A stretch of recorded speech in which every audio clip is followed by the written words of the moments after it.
Beliau, coba saya bacakan biodata singkatnya, adalah Dr. Kiai Haji Ahmad Badruddin LC, ya. Tepat tanggal lahir di Depok 20 November 1974, alamat di Bojong Pondok Terong, Cipayung, Depok. Kemudian pendidikan terakhir di S3, ya, PT IKI Jakarta. Adapun aktivitas atau pekerjaan saat ini sebagai anggota Lajnah Pentashih Mushaf Al-Quran Republik Indonesia. Kemudian pengalaman kerjanya atau pengalaman-pengalamannya yaitu juara MTQ internasional di Iran tahun 2003, kemudian juga di Mesir tahun 2005 dan di Maroko tahun 2008. Itu biodata beliau. Kita masih menunggu insya Allah kehadiran dua pemateri berikutnya karena Dr. Arif ini di Bandung saja. Beliau dari Bandung langsung. Mudah-mudahan perjalanan lancar. Bapak Ibu, teman-teman semua, ya, seminar ketahanan keluarga ini kita anggap sangat penting, materi yang sangat penting karena berbicara tentang kebaikan sebuah masyarakat, maka tidak bisa dipisahkan dengan kekuatan unitnya yang itu adalah keluarga. Ketika kita berbicara tentang perbaikan sosial, maka mau tidak mau kita pun berbicara tentang ketahanan keluarga. Tapi yang dimaksud dari ketahanan keluarga di sini bukan dalam aspek ekonomi, gitu ya. Nah, kita insya Allah akan lebih mengulas terkait aspek mentalitas atau rohiyah dan juga aspek persepsi atau fikriyahnya insya Allah. Nah, kita akan langsung saja dengan pemateri pertama, yaitu Dr. Kiai Haji Ahmad Badruddin untuk mengulas ya terkait dengan ketahanan keluarga, utamanya dari kedua aspek tersebut. Yahu falyatafaddal mashkura. Assalamualaikum warahmatullahi wabarakatuh. Bagaimana kabar Bapak Ibu semua? Baik, insyaallah semua ya. Alhamdulillah wassalatu wassalamu ala Rasulillah wa ala alihi wa sahbihi wa walah ba'du. Al-Mukarramun segenap pengurus daerah Ikatan Dai Indonesia Kota Depok, para panitia, moderator kita Ustaz Ahmad Yani MA, para Bapak Ibu semua peserta seminar ketahanan keluarga pasangan muda se-Kota Depok. Insya Allah di sini walaupun yang udah 50 tahun masih muda ya. Kalau dibawa suaminya masih muda. Kalau dibawa istrinya berarti masih muda. Karena biasanya kalau udah lama itu istrinya ditinggal ya. Atau suaminya ditinggal. Tapi ini semua kalau hadir pasangan Bapak Ibu semua berpasangan. Kayak ketentuan acara kita ini suami istri ya. Insya Allah semua hadir ya, suami istri ya. Kalau ada yang suaminya saja atau istrinya saja, gimana panitia kebijakannya ya? Ya mohon maaf, mungkin bangkunya di belakang gitu kali ya. Biar menilai atau biar mencontoh yang di depan. Ya. Baik Bapak Ibu semua yang dirahmati oleh Allah, pagi ini berbahagia sekali kita dapat hadir di tempat ini. Ini adalah kegiatan IKA di Kota Depok yang terakhir di tahun ini, ya, tahun 2022. Ada banyak sekali kegiatan kita selama bulan tahun ini, ya. Terakhir kemarin remaja masjid, ya, itu peminatnya mencapai 500 orang, ya. Tapi kita kuota terbatas, hanya 100-an orang saja yang kita tampung. Begitu pula pagi ini, seminar ini sangat banyak peminatnya. Lebih dari 500 orang lebih yang mendaftar ya. Sampai panitia juga kewalahan ya. Oleh karenanya Bapak Ibu yang hadir di sini, ini adalah bagian dari nikmat Allah, karunia Allah, diberi kesempatan untuk hadir, maka manfaatkan kesempatannya dengan sebaik-baiknya. Niatkan kita hadir di sini untuk talabul ilmi, untuk menuntut ilmu, untuk mencari berkah, untuk semoga keluarga kita semua jadikan keluarga yang sakinah, mawaddah, warahmah. Mudah-mudahan sepulang dari kegiatan ini, Bapak Ibu semua semakin solid, semakin kokoh, semakin semangat, semakin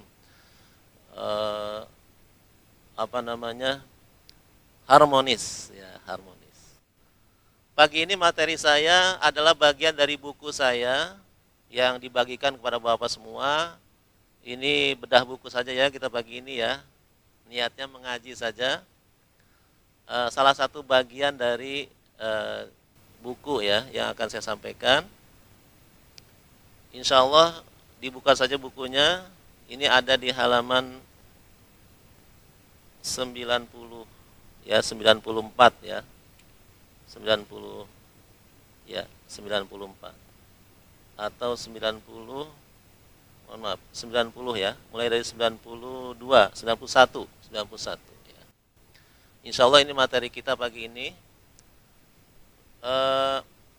Judul buku ini adalah Multiple Intelligences dalam Pembentukan Keluarga Harmonis. Ini disertasi saya dapat gelar doktor dari disertasi ini.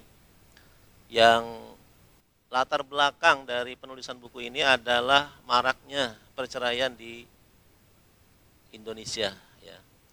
Dari 2 juta orang yang menikah setiap tahun, 30%-nya itu berakhir dengan perceraian.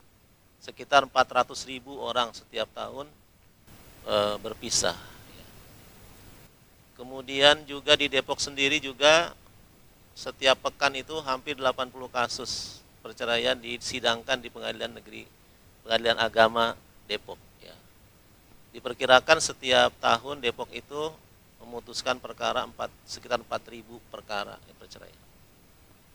Di Depok memproduksi janda setiap tahun berapa? 4.000 ya, 4.000. Subhanallah ya. Ini suatu yang miris sekali ya. Karena menjadi suami, menjadi istri itu tidak ada sekolahnya. Ada sekolahnya enggak Bapak Ibu sekalian? Enggak ada sekolahnya. Menjadi suami enggak ada sekolahnya, menjadi istri enggak ada sekolahnya. Apalagi menjadi ayah enggak ada sekolahnya. Menjadi ibu enggak ada. Jadi semua kita umumnya terjun langsung ya, terjun bebas. Ya kan? Semua kita langsung tuh praktek, langsung praktek. Maka dalam perjalanan hidup kita ya banyak sekali mungkin ya hambatan-hambatan, gangguan-gangguan ya, yang kemudian menimbulkan konflik-konflik yang tidak mustahil berujung kepada terjadinya perpisahan. Multiple intelligence ini adalah ragam kecerdasan yang Allah berikan kepada kita. Begitu banyak kecerdasan kepada kita yang seharusnya bisa dijadikan modal untuk kita merajut rumah tangga yang harmonis, rumah tangga yang bahagia, rumah tangga yang sukses. Ya, banyak sekali kecerdasan yang Allah berikan kepada kita sebagai modal besar untuk kita mengayuh biduk rumah tangga kita ini dengan selamat, dengan sukses, dengan bahagia. Itu kira-kira ya latar belakang dari penulisan buku ini. Kemudian langsung saja saya ingin menyampaikan materi tentang keluarga sukses yang diberkahi Allah.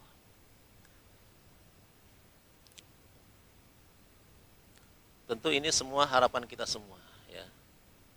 Jadi keluarga-keluarga yang sukses. Keluarga yang harmonis pastilah keluarga yang sukses ya. Bapak Ibu semua yang dirahmati Allah, untuk bisa mencapai keluarga yang sukses, pertama kita harus memahami tujuan pernikahan. Ya, untuk apa kita menikah? Ya. Untuk apa kita berkeluarga? Allah sudah menjelaskan dalam Al-Quran dan dalam banyak ayat tentang tujuan berkeluarga. Di antaranya di sini ada surah Ar-Rum ya. Wa min ayatihi an khalaqalakum min anfusikum azwajan litaskunu ilaiha. Ini ayat yang paling banyak dibaca saat akad pernikahan. Kemudian juga dalam surat Al-A'raf waladzi khalaqakum min nafsin wahidah dan seterusnya, di situ ada liyaskunu ilaiha. Tujuan pernikahan itu adalah agar hidup kita tenang. Agar hidup kita tenang. Sakinah, tenang. Karena memang asal usul kita itu tidak senang ya, tidak tenang ya. Ketika Nabi Adam diciptakan di surga sendirian, beliau tidak betah di surga. Padahal di surga semua ada, semuanya serba tersedia. Tetapi sendirian. Enak nggak sendirian? Ya, semuanya ada, serba ada, tapi sendirian. Maka kemudian Nabi Adam minta teman. Dihadirkanlah Siti Hawa yang dengan itu dia meraih ketenangan. Kemudian juga salah satu tujuan berkeluarga adalah membangun keluarga, memiliki generasi-generasi, memiliki anak-anak yang menyenangkan hati kita. Walladzina yaquluna rabbana hab lana min azwajina wa dzurriyyatina qurrata a'yun. Agar menjadi penyenang hati kita, pelipur hati kita. Qurrata a'yun ya. Ini tujuan kita menikah. Karena kalau kita tidak menikah, akan punahlah generasi ini, akan punahlah manusia ini. Maka dengan menikah kita bisa punya keturunan, punya generasi yang melanjutkan kehidupan kita.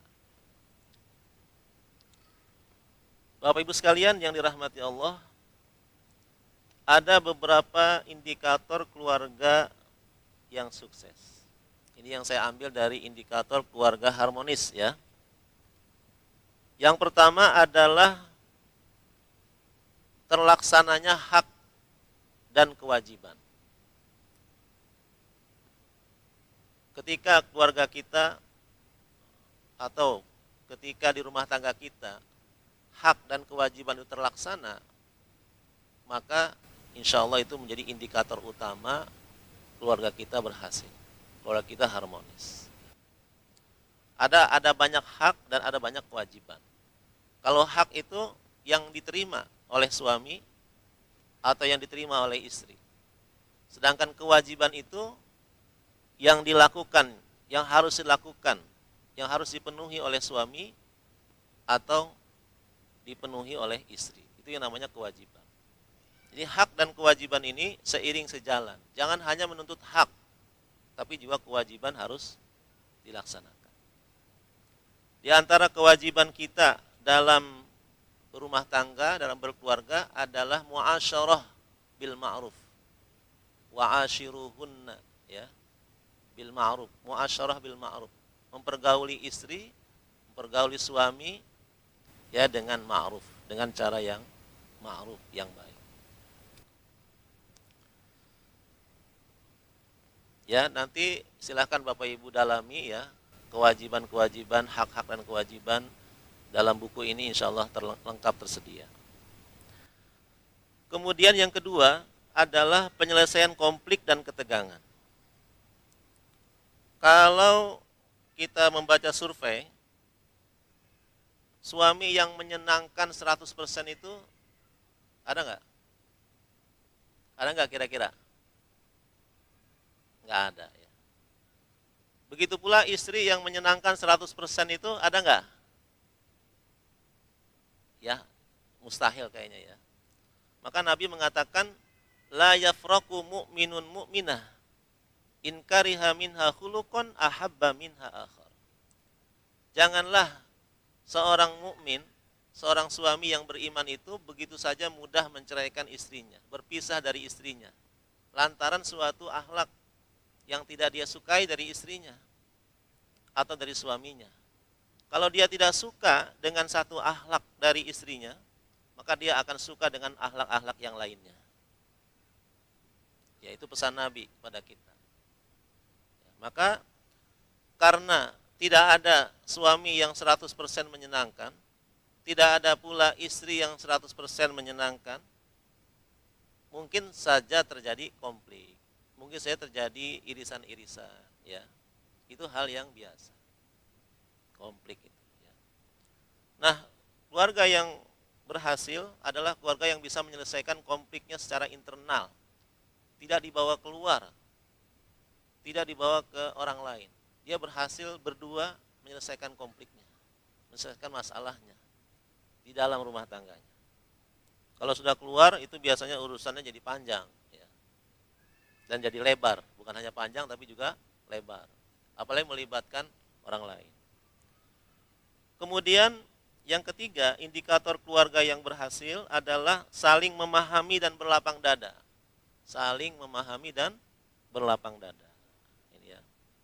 Sangat penting karena suami istri itu jelas makhluk yang berbeda.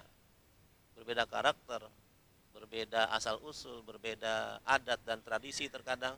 Maka saling memahami dan saling berlapang dada itu menjadi suatu keniscayaan kalau ingin keluarganya berhasil. Kemudian adanya keterbukaan dan kejujuran. Ya, ini kalau suami istri ya saling terbuka, saling jujur, itu insya Allah dipastikan sebagai keluarga yang berhasil. Ibu-ibu pengen suaminya jujur apa enggak, Bu? Ah, bener, Bu? Ya. Ya jujur dalam batas-batas tertentu ya. Ada yang namanya kecerdasan mujamalah. Di sini yang saya temukan dari disertasi saya, hasil kajian Al-Quran dan hadis yang saya gali, itu ternyata ada yang disebut dengan kecerdasan mujamalah. Untuk mempertahankan rumah tangga kita, itu suami istri perlu perlu mempraktekkan kecerdasan mujamalah, kecerdasan berbahasa basi.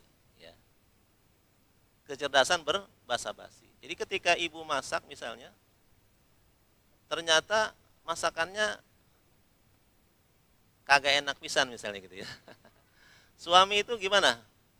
Dia harus jujur apa enggak? Maka suami yang cerdas itu suami yang mujamalah. Dia mengatakan masakan mama enak sekali gitu. Sesuai dengan selera ayah gitu ya. Sering-sering mah masak kayak gini ya. Padahal asin melekek gitu ya. Padahal kagak enak pisan gitu ya. Tapi suami yang cerdas, suami yang ingin mempertahankan hidup rumah tangganya, dia akan mujamalah ya. Begitu juga ketika suami dari mana-mana bawa oleh-oleh ya. Bawa beliin baju misalnya, dikasih istrinya. Bagaimana mah? Ya. Baju yang ayah belikan. Oh, bagus ayah, ini memang yang mama inginkan sejak lama gitu ya. Padahal ya ini padahal di Cipayung juga banyak ini mah gitu ya. Jauh-jauh beli baju kayak gini ya. Nggak boleh jujur Bu ya dalam hal ini. Nggak boleh jujur ya. Jangan beli-beli lagi ya baju kayak gini. Jangan beli oleh-oleh, bawa pulang duitnya aja. Jangan begitu ya. Jadi ada yang namanya mujamalah dalam rangka mempertahankan rumah tangga. Tidak selamanya harus jujur ya, mohon maaf. Tidak selamanya harus secara vulgar dikatakan. Karena istri yang sudah masak capek-capek, ya, kemudian ya suaminya tidak berkenan gitu ya, wah itu suatu yang di sini nih tersimpan, menyakitkan. Kemudian yang kelima, indikator keluarga berhasil itu adalah musyawarah. Sama nggak ini? Sama ya? Musyawarah. Ya, dalam Al-Quran itu wa'tamiruhunna. Suami istri itu harus muktamar. Kalau di kita muktamar itu muktamar partai ya. Itu suami istri harus melakukan muktamar ya untuk dalam rangka misalnya dalam soal-soal besar, terutama menyekolahkan anak, menjodohkan anak dan sebagainya. Sebenarnya buku ini sangat cocok untuk yang akan menikah ya, sebenarnya ya. Sangat cocok untuk yang akan menikah baca buku ini. Tapi yang ingin menikah lagi juga boleh ya. karena sudah duda, udah janda misalnya ya, baca buku ini. Atau terkadang kita seringkali dimintai fatwa oleh anak-anak kita. Kalau Bapak Ibu sudah punya anak remaja atau sudah beranjak dewasa, terkadang kita sebagai orang tua dimintai fatwa tuh tentang jodoh anak-anak kita. Nah, sebagai orang tua kita harus memberi fatwa yang benar, memberikan jawaban yang benar, agar dia mantap dalam memilih jodohnya, dalam pilihan-pilihannya. Maka buku ini insya Allah ya juga relevan untuk kita yang sudah berkeluarga ya, yang sudah punya anak ya. Untuk kita bisa memberikan jawaban dari pertanyaan-pertanyaan anak-anak kita. Maka saya mempersilahkan kemarin yang mendaftar, yang penting belum punya cucu dah gitu ya. Hadir di sini boleh, silahkan. Yang sebenarnya nomenklatur acara kita ini untuk pasangan muda ya. Pasangan muda sekali gitu ya. Mungkin baru di bawah 5 tahun, usia 5 tahun. Jadi saya tidak tega bikin form di situ ada usia pernikahan. Enggak ada ya, enggak ada Bu ya. Yang mengisi form enggak ada kan usia pernikahan? Mungkin banyak yang terdelete tuh ya. Udah 10 tahun lewat. Jadi ada, memang kita sangat terbuka ya. Pokoknya siapa aja yang duluan ngisi form dia peserta, begitu. Siapa aja. Kalau yang semangat itu berarti dia memang semangat, ingin ikut. Gitu ya. Kalau yang lambat-lambat itu udah ya, ketinggalan, nggak kebagian. Tapi kita sudah komitmen bahwa yang mendaftar walaupun tidak berhasil datang kemari, tidak dapat kuota, itu semua mendapatkan buku ini. Dan bisa mengikuti secara live ya. Kita ini live streaming di channel iDream TV, iDream Radio, juga di channel Margonda ya, Facebook Margonda ya. Jadi teman-teman ya, alhamdulillah yang bisa mengikuti secara live, ini terima kasih banyak. Insya Allah jangan khawatir, insya Allah juga akan mendapatkan buku ini ya. Kita lanjut ya. Kemudian indikator keluarga harmonis yang lain adalah komitmen berusaha ya, komitmen berusaha terus ya, berusaha lebih baik. Kemudian yang berikutnya kebijakan dalam anggaran ini ya, ada yang disebut dengan kecerdasan dalam mengelola anggaran ya. Ini terkadang ya Bapak Ibu semua, kita semua pegawai terkadang ya, karyawan sebagainya, itu jangan sampai baru tanggal 7 misalnya udah habis misalnya. Kebijakan dalam mengelola anggaran ini juga sangat penting, diperlukan kecerdasan. Lalu fokus pada hal yang prioritas, itu keluarga yang harmonis. Selalu fokus pada hal yang prioritas, aulawiyat dalam istilah fikihnya. Ketika keluarga fokus pada hal yang prioritas, maka dipastikan keluarga tersebut sebagai keluarga yang harmonis, keluarga yang berhasil. Kemudian keluarga yang berhasil, indikator utamanya adalah berorientasi akhirat. Inilah, akhirat menjadi orientasi. Ketika Allah menjadi tujuan, Rasulullah menjadi teladan, maka insya Allah keluarga tersebut adalah keluarga yang berhasil, keluarga yang harmonis. Kemudian indikator lain adalah memiliki tujuan, selalu memiliki tujuan. Membangun keluarga itu harus memiliki tujuan. Dan tujuan-tujuan kita bisa terus diperbaharui dari waktu ke waktu. Ya. Sesuai dengan usia pernikahan kita. Ya. Kemudian yang ke-11, selalu memperbaharui cinta kasih. Ini sangat penting ya. Selalu memperbaharui cinta kasih. Tajdid. Meskipun kita sudah lama ya, tetap ya berdua-dua, jalan ke sana kemari berdua-dua, bergandeng tangan dan sebagainya, itu harus terus kita perbaharui ya, cinta kasih kita. Jangan semakin lama malah semakin redup, jangan ya. Itu beberapa indikator ya. Kalau indikator itu ada pada keluarga kita, insya Allah keluarga kita akan termasuk keluarga yang sukses, keluarga yang berhasil, keluarga yang diberkahi oleh Allah. Sebaliknya, ada beberapa indikator keluarga yang gagal, keluarga yang tidak berhasil. Dalam buku ini saya menyampaikan atas permintaan penguji data sejarah tentang keluarga broken home ya. Ini di buku ini dimuat sejarah para nabi yang juga ternyata pernah bercerai. Jadi nabi yang pernah bercerai itu seperti Nabi Ismail. Kemudian sahabat-sahabat nabi juga sangat banyak. Tetapi kemudian mereka bisa melalui hari-hari mereka setelah itu dengan berhasil. Misalnya kisah Nabi Ibrahim yang meminta anaknya untuk menceraikan istrinya. Nah ini adanya orang ketiga ya. Faktor ketidakharmonisan keluarga ini adanya orang ketiga. Nah, bisa jadi ya. Tetapi kalau ini Nabi Ibrahim ya, turut campur dalam rumah tangga anaknya. Karena Nabi Ismail ini nabi. Ya, dia seorang nabi. Ketika Nabi Ibrahim berkunjung, Nabi Ismail ini tidak ada di tempat.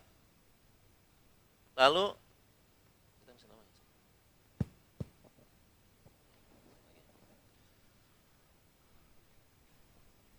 Nabi Ibrahim bertanya kepada istri anaknya, bagaimana keseharianmu? Bagaimana keadaan Ismail? Lalu istri itu mengatakan Ismail itu orang yang payah. Kami selalu susah. Ya, dia kalau kerja kemana-mana kagak bawa duit banyak, gitu ya, kata istrinya. Itu tidak tahu istrinya itu kalau yang bertanya itu, yang datang itu adalah siapa? Mertuanya Nabi Ibrahim. Karena Nabi Ibrahim itu tinggalnya jauh di Syam, sementara Ismail di Hijaz. Jauh, dia tidak pernah ketemu, tidak pernah ada besanan dulu ya, nggak pernah. Jadi langsung Nabi Ibrahim itu berpesan, kalau suamimu datang, maka suruh dia mengganti palang pintunya, begitu ya. Lalu Ibrahim pergi, pulang kampung, pulang kembali ke Syam. Kemudian diceritakan oleh istrinya ketika Ismail pulang, begini tadi ada orang tua datang begini-begini dan dia minta agar dia mengganti palang pintu rumah. Ya, Nabi Ismail kemudian paham bahwa yang dimaksud adalah istrinya itu ya, disuruh menceraikan istrinya.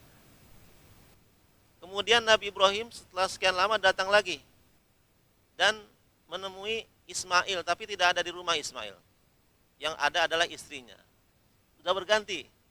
Lalu Nabi Ibrahim bertanya bagaimana keadaanmu? Kemudian istrinya mengatakan, alhamdulillah kami ya sangat bahagia, sangat senang, Allah sangat sayang pada kami. Rezeki sedikit apapun ya kami terima dengan lapang dada, dengan bahagia. Ya. Wah. Kemudian ya, Nabi Ibrahim mengatakan, kalau suamimu pulang, pertahankan palang pintunya. Ya. Lalu kemudian Nabi Ibrahim pergi, Ismail datang, dan kemudian diceritakan tadi. Ya. Bahwa yang dimaksud adalah Ismail harus mempertahankan keluarganya. Nah, ini karena Nabi Ibrahim kenapa ikut campur dalam hal ini? Karena Nabi Ismail ini nabi ya, nabi. Di nabi itu istrinya, pasangannya harus sejalan, seiring sejalan, harus mendukung dakwahnya. Kalau tidak mendukung dakwahnya, wah ini akan repot. Disibukkan dengan keluarga, bagaimana dia akan membimbing keluarganya?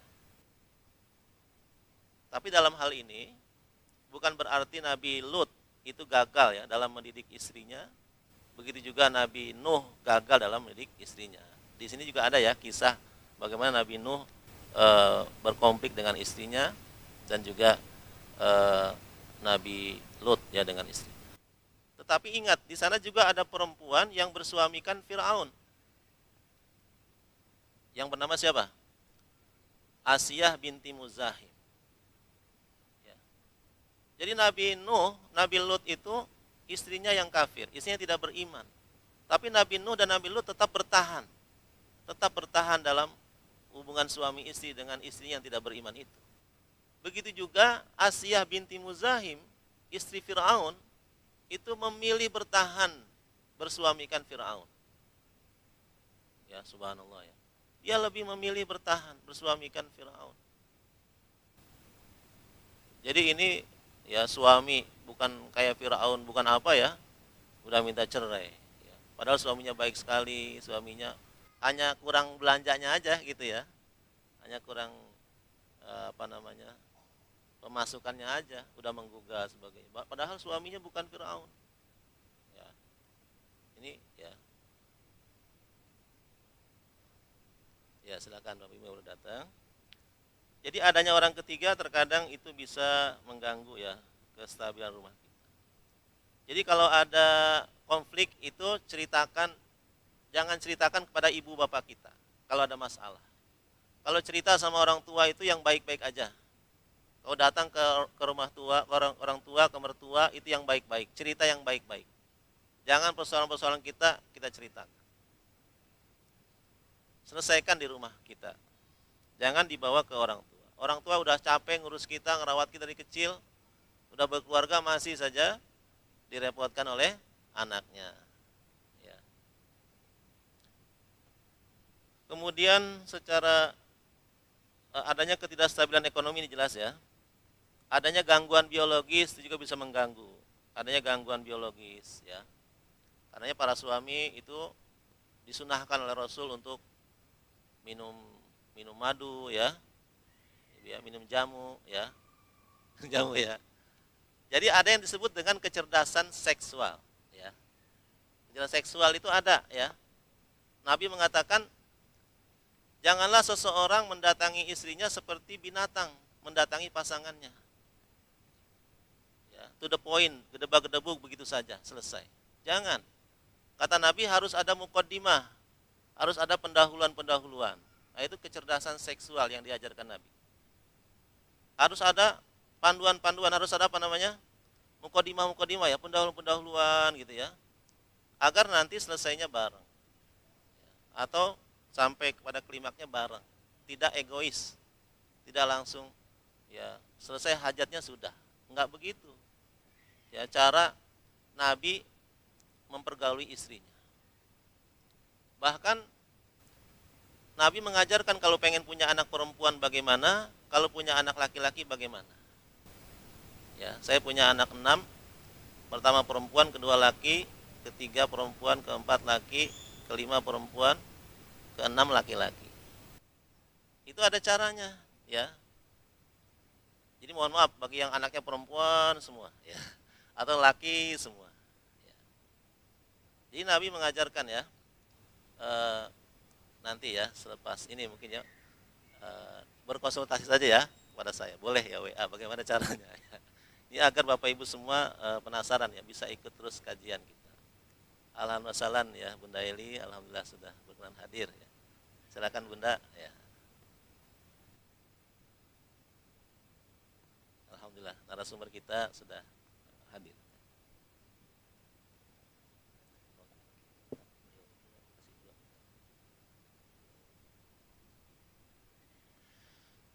Ya, baik kita lanjut ya. Sedikit lagi.